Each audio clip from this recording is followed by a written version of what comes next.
Our next guest is a television host, author, and family counselor who travels the country speaking on parenting and teen issues. She says the most common question she gets from parents is, "Why won't my teen talk to me?" I didn't meet you until today, but I'm asking that question as well. Why won't my 13-year-old talk to me?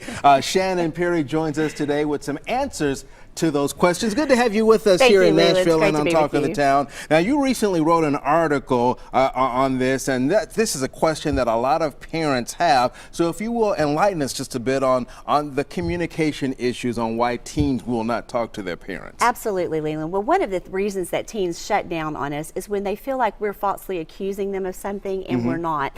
One of the things that our teen girls talk to, I wrote a new book called Stand with 10 teen girls, and they said one of the things that was really difficult is that they would talk with their parents and their parents would look at them and they would kind of get quiet because they were listening to what their parents were saying, but their parents would accuse them of getting an attitude because they were silent. And they said what we were really trying to do is we were trying not to have an attitude so that when we were silent, we got accused of having an attitude anyway. So one of the things we can do as parents, we can make sure that we check and see, are you listening? Are you silent for that reason? Are you actually getting an attitude? And then we can address it that way. But a lot of times as parents, we jump in before we really understand what's going on. And as part of that conversation with the attitude, also make sure that, I guess, you're not talking down to the teen. That's exactly right. A lot of times when we talk with teens, we need to show mutual respect, and we want to be treated with respect by our teens, but a lot of times as parents, we forget, so do they. And so it's very important to model that mutual respect because we want our teens to talk with us the way that we talk to them. So it's a perfect teaching opportunity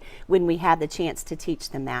All right, so when they're talking to you and they're sharing information, there's the trust that they're giving you, especially from the teenage perspective. When they give you that information, they want you to make sure that you're not sharing that. Absolutely. That's very important to teens. Teens are very private, and we know with social media and everything that they have, they like to talk to their friends a lot and share things. But when they come and share things with us as parents, that's very valuable, and we need to honor that. So when our teens come to us, we need to be sure to let them know, I'm going to hold this in confidence.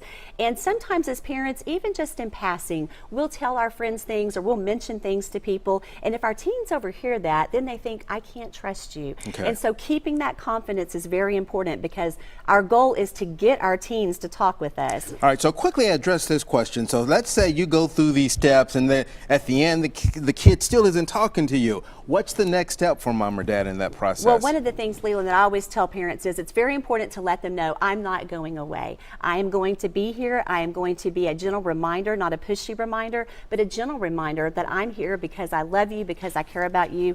I am going to be here and I'm not going anywhere because it's important to build that relationship. So I'm here anytime you need me. And once they've gone out and they've tried all these other avenues, they will come back to parents knowing that's my safe place. That's where I know I can come back home. I can be myself. Awesome. And that works out for them and the parents. All right, fantastic. Great information there. Thank you. Now, Shannon's got a brand new book out that you may want to consider giving to a teen, especially to a teen girl for the Christmas season. The book is called Stand, Staying Balanced with Answers for a Real Teen's Life, wherever books are sold. And again, it's a great book for teens and a great book maybe to give as a gift to a teenage girl that's out there. You can also find this at shannonperry.com. Thank you very much again for being with us.